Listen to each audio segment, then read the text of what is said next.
So welcome to this latest video 162 Maths, and in this video we'll be going over the AQA GCSE Maths Pass paper of November 2023 on the higher tier paper 1, which is a non-calculator paper.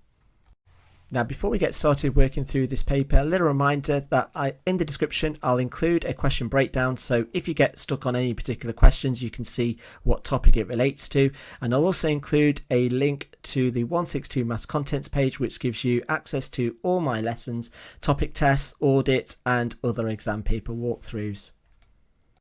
So let's get started on question 1. So question 1 says work out the lowest common multiple, the LCM of 20 and 25. Now obviously some of you may be able to do this straight away, in which you'll be fine just writing the correct answer as it's only worth 1 mark.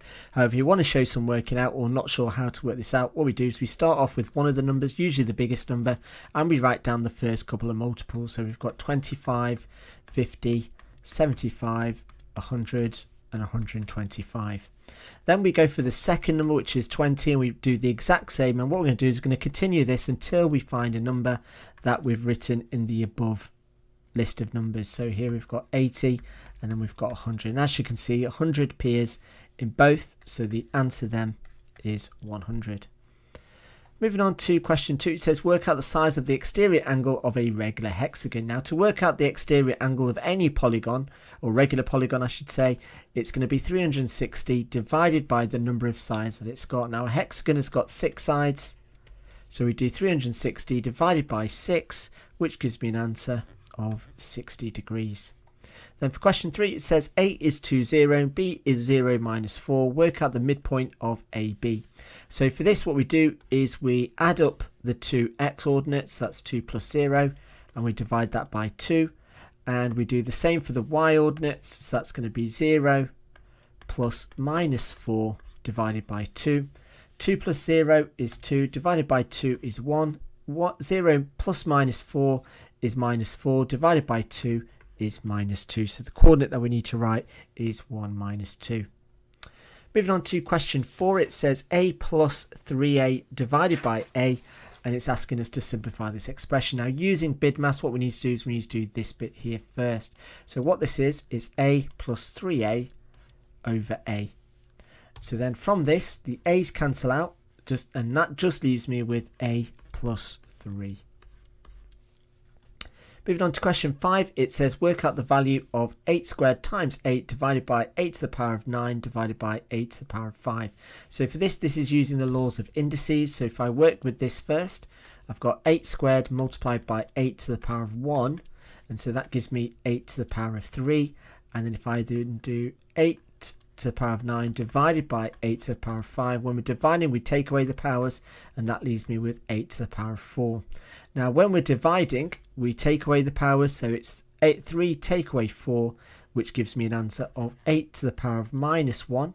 Now the question is asking us to write our answer as a decimal, so this is a fraction, is going to be 1 over 8, because the negative reciprocal just means 1 over, or a minus power just means reciprocal, and that as a decimal is going to be half of a quarter, and that's 0.125. So 0.125. And there we go. Where the marks would come from is I would get 1 mark for, I would say generally, for working these out, 1 mark for knowing that it's minus 1 is an eighth, and then the final mark for the decimal of 0.125. Moving on to question 6, it says a music company releases 10 albums. The scatter graph shows for each album the number of downloads on the first day and the number of CDs sold on the first day. The line of best fit has been drawn on the scatter diagram, and that's what we've got here. Now in terms of the question it's asking us to ask, it says the scatter graph shows positive correlation. Describe the relationship between the number of downloads and the number of CDs sold.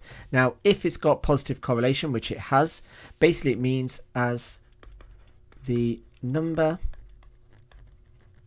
of, and let's have a look at what's on the x-axis, which is number of downloads. Now it doesn't really matter what order you put this on, but as number of downloads increases in sale, so does the number of CDs sold. So something along those lines would be absolutely fine. Basically, when you've got positive correlation, is as something increases, so does the other. And it all depends on what's on your X and Y axis. Moving on to B, it says the company earns £2.50 for each download and £3 for each CD sold. The company releases another album on the first day. It has 9,000 downloads. Estimate the total amount the company earns from downloads and CDs of the album that day. So for this, the first thing we need to establish is that we've got 9,000 downloads. And using the information that we've got here, that we get £2.50 for each download. So for this is going to be 9,000 multiplied by £2.50. And so 9,000 times 2 is 18,000. And 9,000 multiplied by 0.5, which is half. And so we add 4,500. Add those two numbers together and we get 22,500.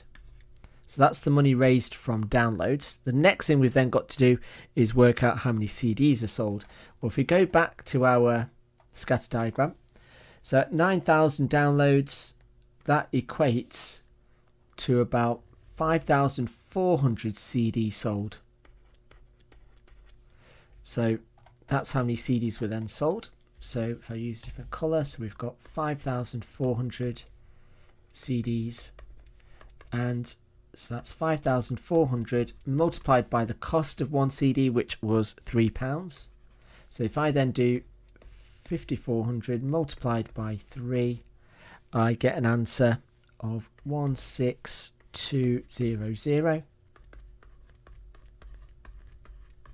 And the question then, I then need to work out the total, because it's asking for the total amount. So the total is going to be 22,500 plus 16200. Adding those numbers together, we get a total of 38,700.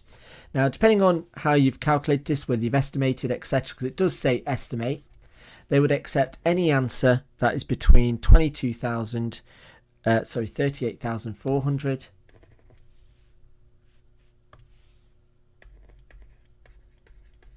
to 39,000. Then moving on to question 7, let's just zoom in a little bit. It says 70% of a number is 350. Work out 120% of the number. So let's have a look. So we've got 70% equals 350. And so that means that 10%, if we divide that by 7, and 350 divided by 7 is going to leave me with 50. So that means that 100%, if I then multiply that by 10, so I multiply this number by 10, which leaves me with 500. And then to work out 120%, that's 100% plus 10% plus 10%, in which, filling in those numbers, we've got 500 plus 50 plus 50, which gives me an answer of 600. Moving on to question 8, it says in the diagrams all lengths are in centimeters. The two shapes have equal areas. Work out the ratio of k to m. So let's have a look at this question. So the first thing we need to do is first of all work out the area of the triangle. Now to work out the area of the triangle, that's base times height divided by 2. So that's going to be 12k over 2, which is 6k. Then if I then work out the area of the L shape, and again what I'm going to do is I'm going to split this shape up here. So this area is 2 times k, which is 2k, and this area here is 3m. So we get 2k plus 3m. Now in the question it says that the areas are the same, so that means that 6k must be equal to 2k plus 3m. So 6k equals 2k plus 3m, which therefore means that 3m must equal 4k. Now for this, what we need to do is we then need to write this as a ratio. So first thing I need to do is get the letters on one side. So if I take the m over to this side and the 4 over to this side, I get 3 over 4 equals k over m. Now we definitely want k at the top because it is our first letter in our ratio. And once I've got it like this, I can then convert it into the ratio. So the ratio of k to m is equal to 3 to 4.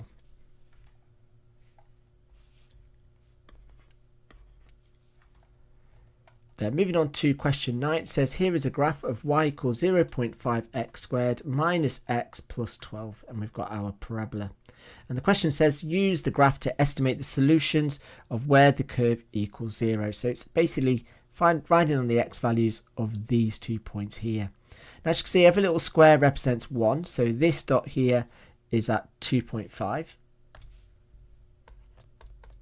And the second solution is at 9.5. Now they would accept any answer of the x ordinate to be between 2.25 to 2.75, and they'll accept any of the second answer to be anywhere between 9.25 and 9.75. So any answers between those ranges would be acceptable. Moving on to question 10, it says shape A is a circle with a radius of root 17 over 2. Shape B is a sector of the circle with a radius of 5. Which shape has a greater area, A or B? And you must show your working. So to create a bit of space, let's first of all work out shape A. Now shape A is a circle, so the area is equal to pi r squared. So from this, what we can then do is work that out. So here we've got A equals, now the radius is 17, so we've got times root 17 over 2 squared. Now if we simplify that, we'll leave pi as it is for the time being.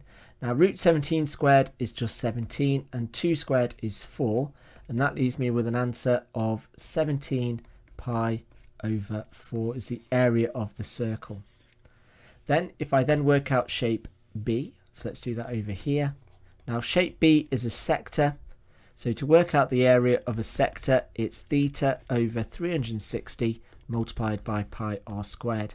So here we've got a radius of 5, so that's going to, theta is 60, so it's 60 over 360 multiplied by pi multiplied by 25. Then all we then need to do is simplify this, so this here simplifies to be a sixth. So I've got 6 times pi times 25, which leaves me with 25 over 6 pi, and that's the area of the sector. Now what we want to do is we want to find out which of these two is the greater one. Now to make this easier, what we need to do is have a common denominator. So here a common denominator of both 6 and 4 is 12. So here the area of A is 17 pi over 4. The area of B is 25 over 6 pi. So if I then convert those over 12, so I've multiplied this first fraction by 3, and 17 times 3 is 51. So that's 51 over 12 pi. And the area of this, so doubling it, is 50 over 6 pi. And as you can see, area A is greater, so therefore shape A has a greater area. Now you could have a common denominator of 24. Any multiple of 4 and 6 would be absolutely fine, but as long as you're showing you're working out and the reason for it. Now being higher, I would obviously use inequalities to show that which is greater, and obviously don't forget the question's asking which shape is greater, so you mean to make sure you answer that question as well. Moving on to question 11, it says factorise x squared plus 2x minus 24. So what we're looking for here is two numbers that multiplied together to equal minus 24, and added together, added together give us 2. And the two numbers you need to think of are going to be 6 and 4. Now the sign here is the sign of the bigger number, which is, so that means 6 is a plus, and if this sign is a minus, it means the signs are different. So inside the brackets I'm going to have x plus 6 and x minus 4. So the answer is x plus 6, x minus 4, and you can write those brackets in any particular order. Moving on to question 12a, it says write 2 times 10 to the power 3 as an ordinary number. So we've got 2, and want to move the decimal point to the right 3 places, fitting in the empty gaps with 0, so the answer is 2000. It then says question 12b, simplify 2 times 10 to the power 3 to 5 times 10 to the power minus 1. Give your answer in the form of n to 1. Well, if we first of all write those two numbers in ordinary form, so this is our answer in part A, so that's 2000. And 5 times 10 to the power of minus 1 is 0.5. So it's to the power of 0.5, and we want our second number to be 1. So if I multiply that by 2, that becomes a 1, and I multiply this number by 2, that becomes 4000. So that there is my answer. So it's 4000 to 1.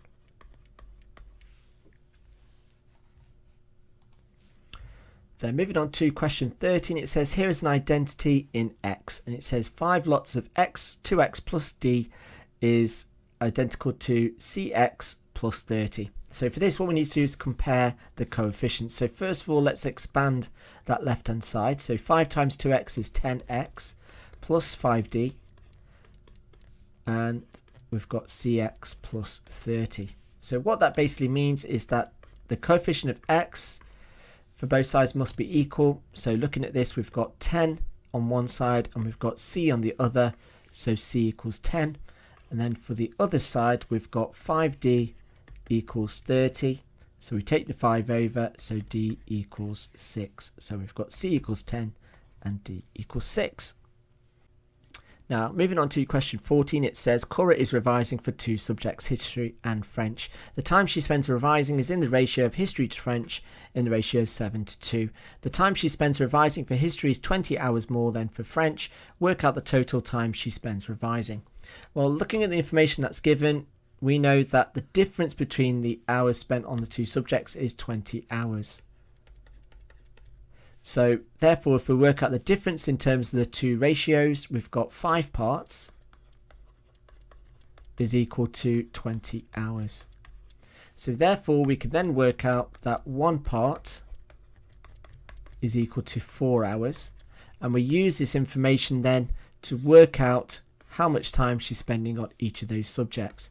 So taking history first. So history, which is 7 parts. So that's going to be 7 times 4, which is 28 hours. And then for French, that's 2 parts. So that's going to be 2 times 4, which is 8 hours. And then all that's left for me to do is add those 2 numbers together, which is 36 hours.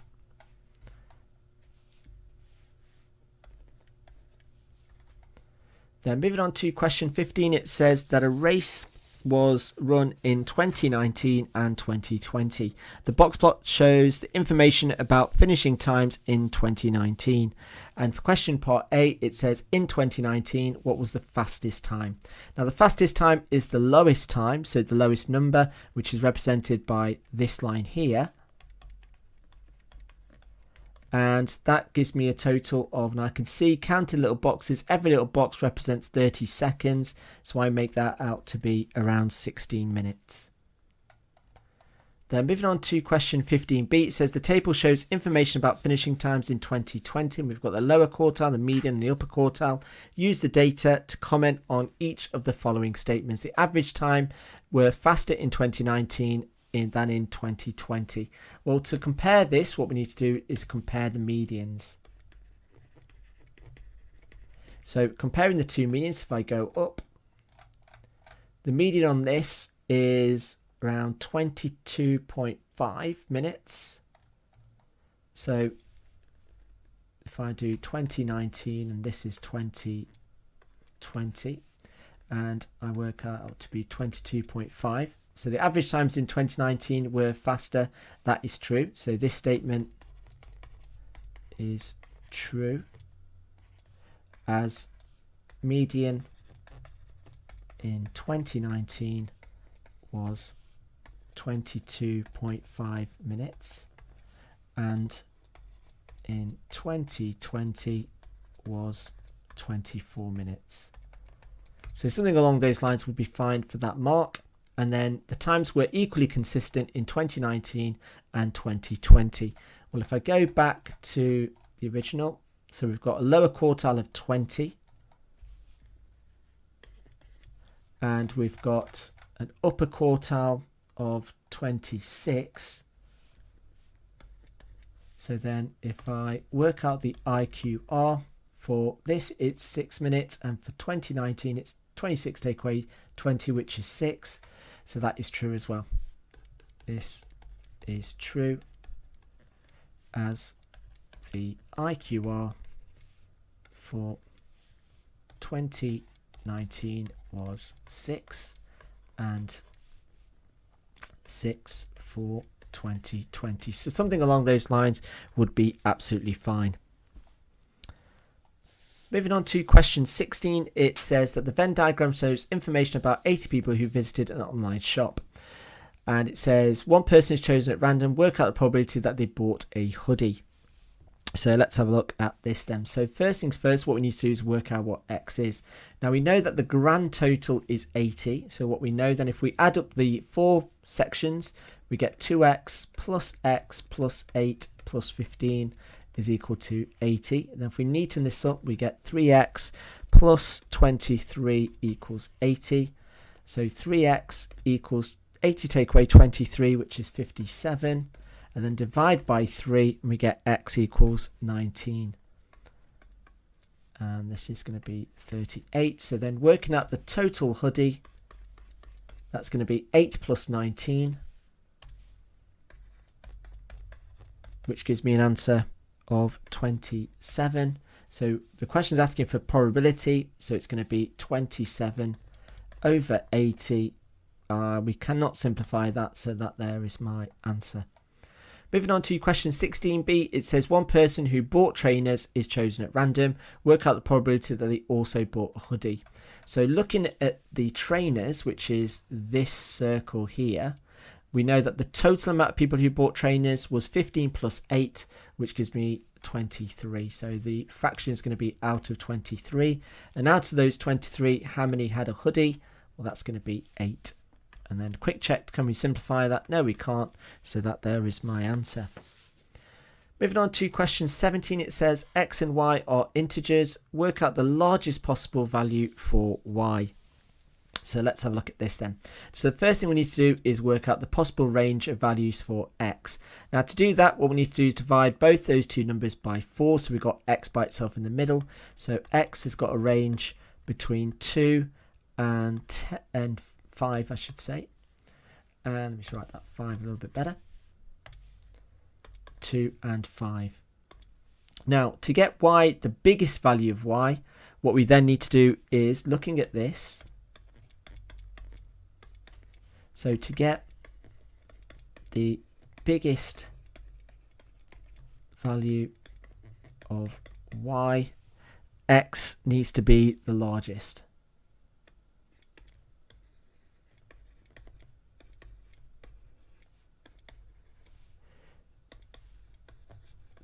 Now, if you're not sure about which one to use, well, if we go for the two extremes, so if x equals 2, then what we're going to get is we're going to get y minus 3 times 2, which is 6, is less than 12. Then we take 6 over to the side, so we get y is less than 18. So the biggest value y can be is going to be 17, as it's an integer. Then if x is the largest number, which is 5, then we get y minus 15 is less than 12. We take the 15 over to the other side and we get y is less than 27. And so that therefore gives us the smallest y value of 26. So the biggest value y can be is going to be 26.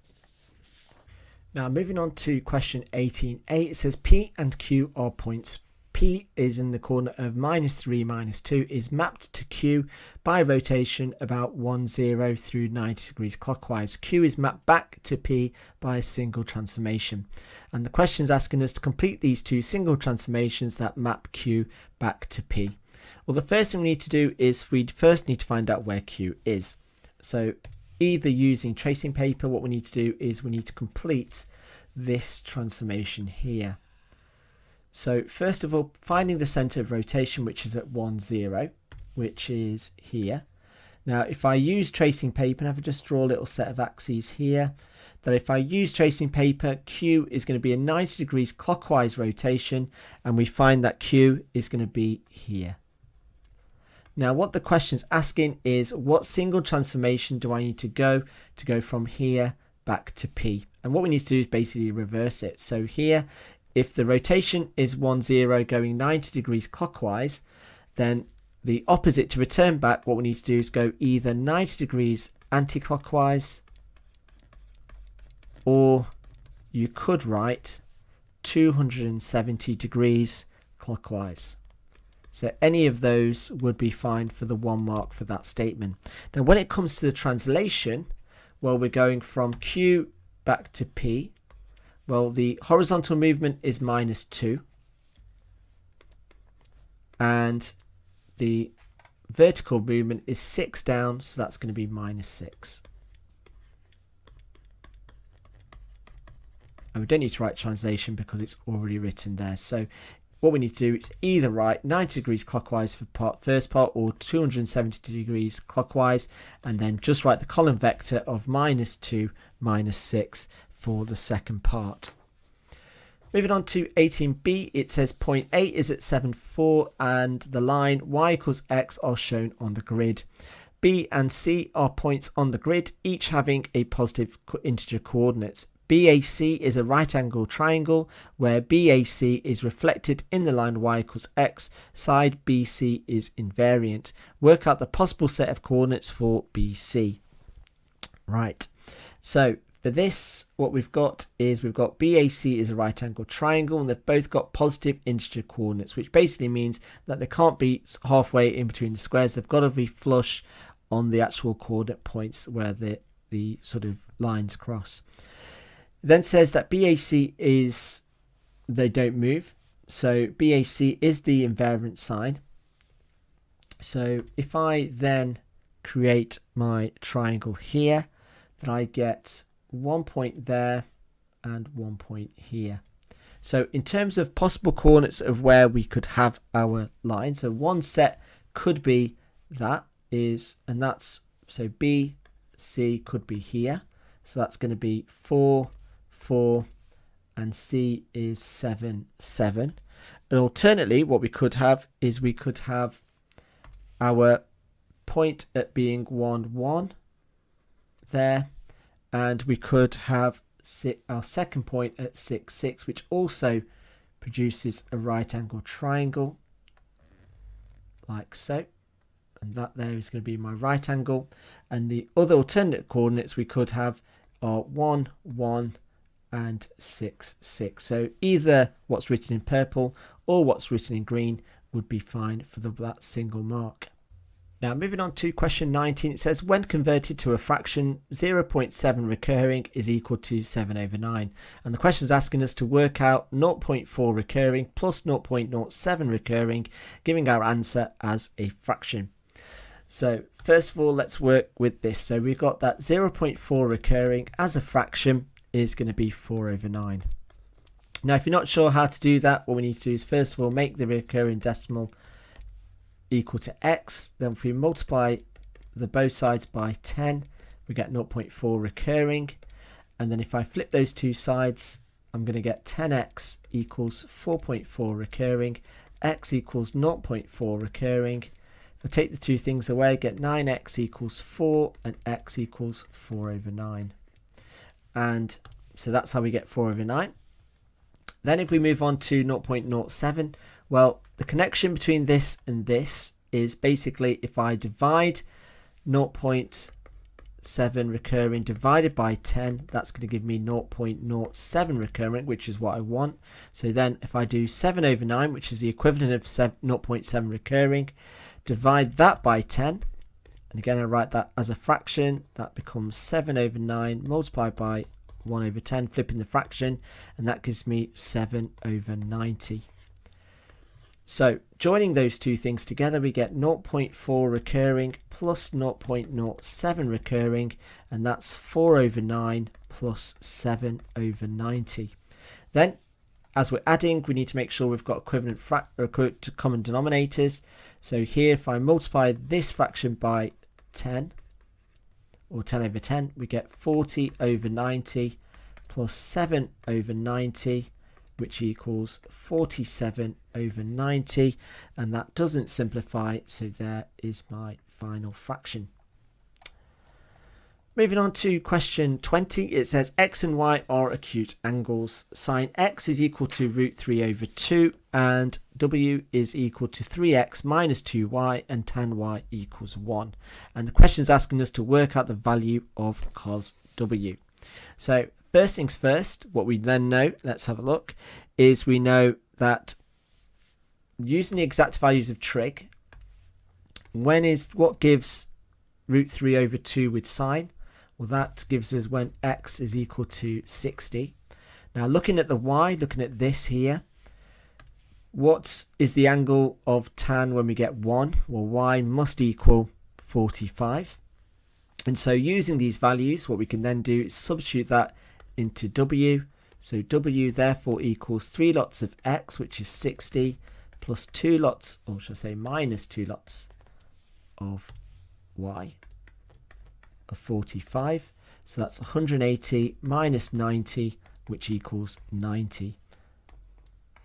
And the question is asking us to work out the value of cos w. So cos, oh, not cow, let's go for cos w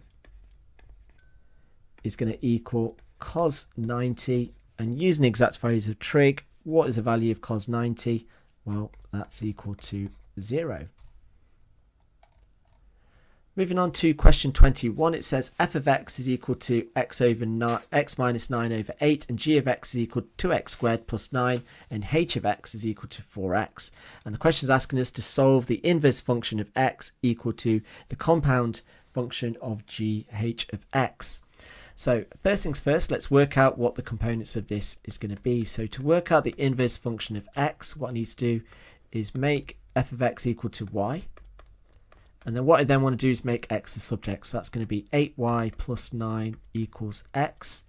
And then from this, I can then work out what the inverse function is. And that's going to be 8x plus 9. So let's just put a little box around that. Then working out what g h of x is going to equal. And to do this, what we need to do is we need to substitute this into this. So wherever I see x, I'm going to swap it with 4x. So what that then becomes is 2 lots of 4x squared plus 9. Then simplifying this, we get 2 lots of 16x squared plus 9. And that gives me 32x squared plus 9 in its simplest form. Now, solving this, what we then need to do is just make these two things equal to each other. So what we end up getting is 8x plus 9 equals 32x squared plus 9. Then from this, what we can do is take everything all onto one side. So if we take all of this over to this side, we get 0 equals 32x squared minus 8x, because the 9's cancel out. Then from this, I can then factorize, in which then we get, if I just write it the other way around, equals 0. Factorize, we could take 8 out and x out, so we get 8x is equal to 4x minus 1 equals 0. And then solving this, either 8x equals 0, in which x equals 0, so that's one solution, or 4x minus 1 equals 0, in which we get 4x equals 1, so x equals a quarter, and there is my second value. So the answer then is x equals 0 or a quarter, or you can write that as 0.25 if you wish to write it as a decimal. Moving on to question 22, it says here is a cyclic quadrilateral. A to B to C is in the ratio of 9 to 5 to 3, and the question is asking us to work out the value of, or the size of the angle of D. So let's have a look at this then. Now with a cyclic quadrilateral, what do we know? Well, we know that opposite angles add up to 180 degrees as the circle theorem. So what we know is that A to C, or A plus C, equals 180 degrees. Now looking at the ratio of A to C, that we know that A to C is in the ratio of 9 to 3. And that gives us the total 12 parts. So those 12 parts must add up to 180 degrees. So therefore, one part is equal to 180 divided by 12. And that gives me an answer of 15. So one part equals 15. Now from this, I can then work out what the angles of what one part is. So from this, if one part equals 15, B equals 5 parts. And so B equals 5 times 15. And 5 lots of 15 is 75 degrees. So B is 75 degrees. And then to work out D, well, I know that those two angles opposite each other, D plus B, must add up to 180. I've worked out that B is 75. So D equals 180 minus 75. So therefore, D must equal 105 degrees. Moving on to question 23, it says that work out 7 over root 2 multiplied by root 3 over root 10. Give your answer in the form of x root 15 over y.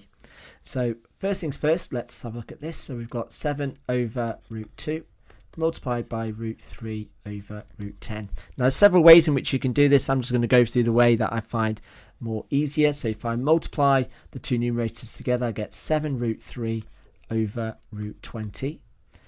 And then what I can then do is if I then multiply this, well, I can simplify the bottom, this here. So root 20 is equal to root 4 times root 5, which is 2 root 5. So that equals 7 root 3 over 2 root 5. And then if I rationalize the denominator by multiplying by 2 root 5 over 2 root 5, then that then becomes 7 times 2, which is 14, root 3 times root 5, which is root 15, and 2 times 2 is 4, and root 5 times root 5 is just 5. So that then becomes 14 root 15 over 20, and then I can simplify 14 and 20 by dividing by 2, which leaves me with an answer of 7 root 15 over 10. And there we go. Then moving on to question 24, it says line A is perpendicular to line B and the gradient of line A is minus 2. Work out the gradient of line B. Well, if they are perpendicular, then the gradient of B is going to be the negative reciprocal of the gradient of A.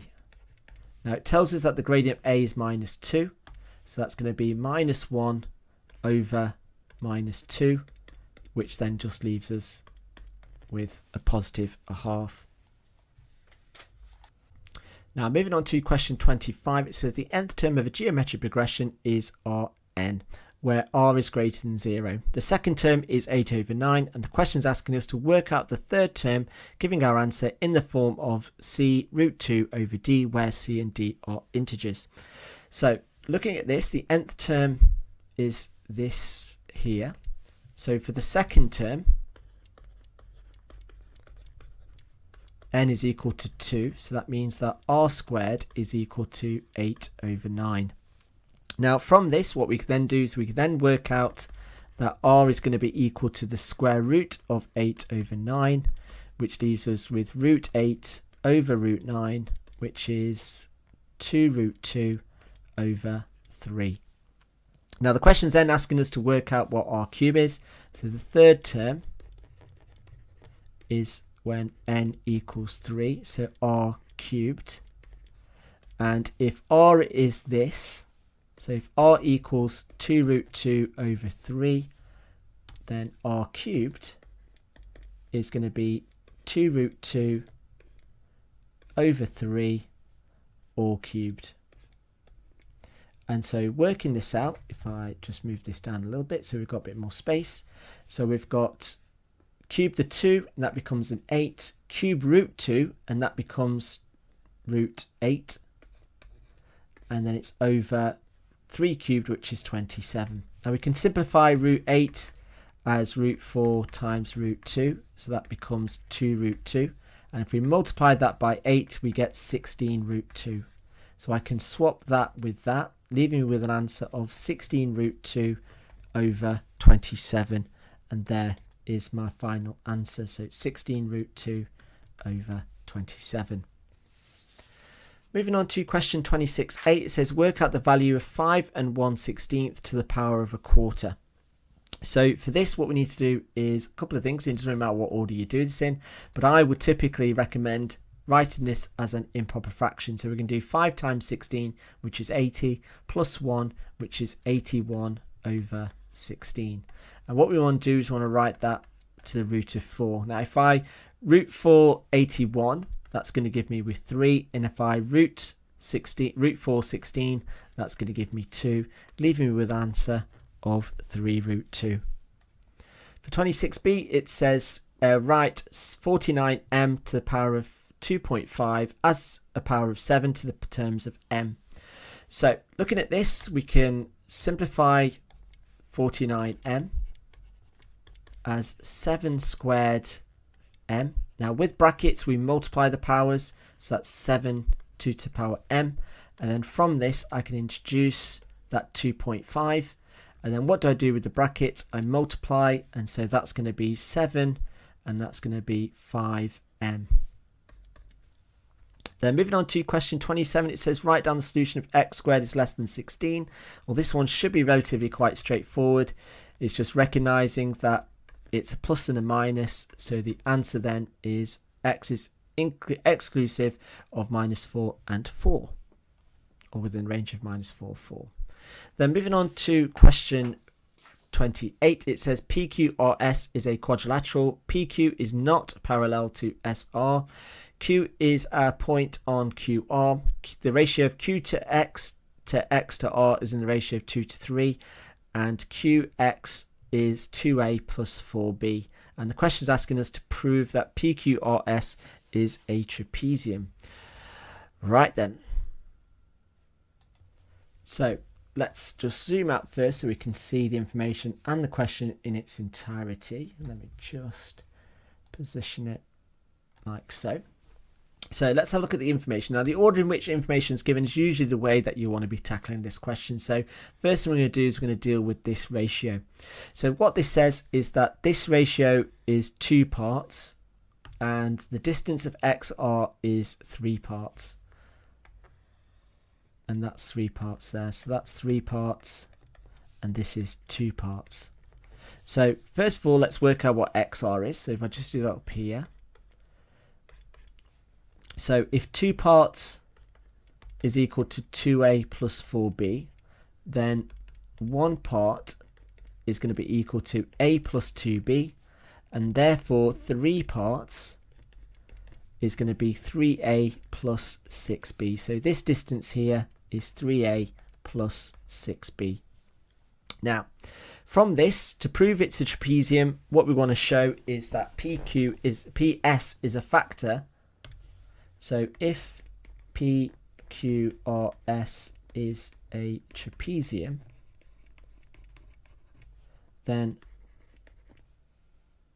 I would say QR is a multiple of PS. And these are the 2 things that we then need to find. So using that proof, if we find out what QR is, and we do that by adding those 2 vectors up, so that's 2a plus 4b plus 3a plus 6b gives me a total of 5a plus, and that's 10b. Then if we now work out what PS is, and I can do that by, so P to S, and that's equal to P to Q plus Q to R plus R to S. Then let's work this out. So we're going P to Q is minus 5a plus, and then Q to R is, we've already worked out, is 5a plus 10b. And then R to S is a minus 8b. So now let's simplify this. We get 5a minus 5a, that cancels out. So I've just got a, and I've got 10b, take away 8b, which is plus 2b. So what I then want to show is there a number I can multiply this to get to this? Well, yes. So as 5 lots of PS is equal to QR, then PS is parallel to QR. So therefore PQRS is a trapezium. Now, if you've got time, you could probably go along by saying that PQ is not parallel to SR, just to prove that we haven't got two sets of parallel lines. Otherwise, there's arguments suggest that that alone doesn't prove that it's a trapezium. So actually, I would also include this as well in your answer to show that you've only got one set of parallel lines.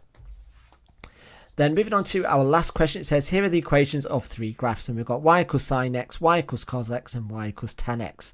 Which of these statements is true? Now for this, I would always strongly recommend drawing the graphs. So looking at cos x, so cos x goes something like this. Sine x goes something like this, and tan x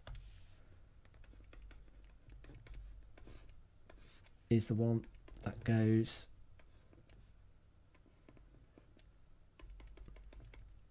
like that. And what you then want to do is, using those graphs, answer the questions, in which the correct answers for part A is the second option, and for part B is the last option. And there we go.